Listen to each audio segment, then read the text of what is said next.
I was a little surprised now to see them sign Chase Daniel, the former Missouri quarterback. He's done very little in his 5 years in the NFL. He is what you can describe as nothing but a backup.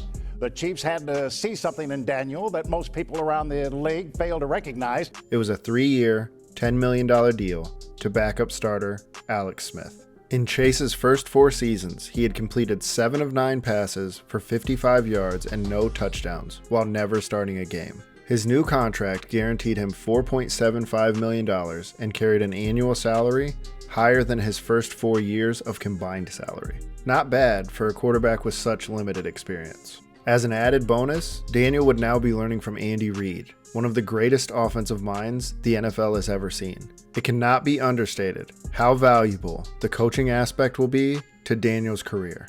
Over his 3 seasons with Kansas City, he would throw for 409 yards, his first touchdown pass, and start 2 games, while going 1-1. Chase's next surprising move was to sign a 3-year, $21 million deal with the Philadelphia Eagles. I've played well, but I think I have just a really good agent. In retrospect, while at the time this was surprising, it really shouldn't have been, given that the Eagles had recently hired Doug Peterson as their head coach, who had been the offensive coordinator in Kansas City while Chase had spent his time there. What was a surprising move was Daniel asking for his release after only 1 year with the team due to the Eagles signing Nick Foles. What did you say? What? His request was granted. Wrapping up his only season with the team, Chase had completed 1 pass for 16 yards. I will remember you. He would find a familiar suitor for his services, the New Orleans Saints. His 1-year, $900,000 contract was additional to the $4.1 million he had received from the Eagles. His New Orleans deal resulted in 1 appearance and no passing attempts.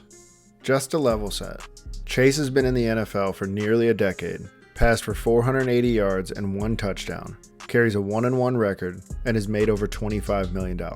This guy has definitely succeeded, and honestly I might call it here. But wait, there's more.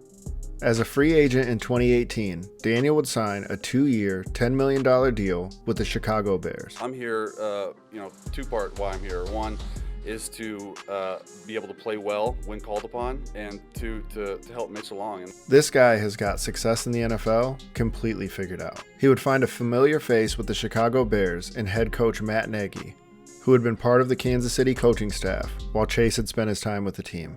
Clearly, Daniel was excellent at building relationships with his coaches. Knowing the right people, getting involved with the right coaches that get head jobs. In Chase's 2 seasons with the Bears, he would start 3 games going 1-2, throw for 950 yards and 6 touchdowns. In another surprising move, the Detroit Lions would sign Chase to a 3-year, $13 million deal after his time with the Bears. He was released after 1 season, throwing for 264 yards, a touchdown, and 2 interceptions. Daniel's next and final stop would be with the LA Chargers as their primary backup on less lucrative deals of $2 million for each of the 2 seasons with the team. He would throw for 52 yards and 1 touchdown over those 2 years with the Chargers. Over Chase's 14 years in the NFL, he amassed $42 million, played for 6 teams, and continued to find ways to add value to teams. He was an excellent relationship builder, understood the offensive systems he was a part of, and happily played his part as the backup. For most players, it is hard to find themselves in a backup role, and I did not find any reason to believe that Daniel was different in this aspect. But what he did identify was his ability to provide teams an added component by being a great backup. He would regularly see very little playing time, but his willingness to contribute off the field kept him gainfully employed long past an average NFL career. His career earnings created generational wealth for his family, and there is no shame in the path he chose. As fans, we often directly correlate success with stats, but I would challenge this viewpoint. Chase Daniel is a success. He does not have the passing stats to back this statement up, but he does have the bank account for it. He also possessed enough skill to stay signed to NFL rosters, which is a feat in and of itself. We are fans, and we can be brutal towards players, but I think we should be fair on what success in life is versus success on the field. This has been The Unlikely Success. Tom Brady's made $40,000 per completion. You've made $235,000 per completion.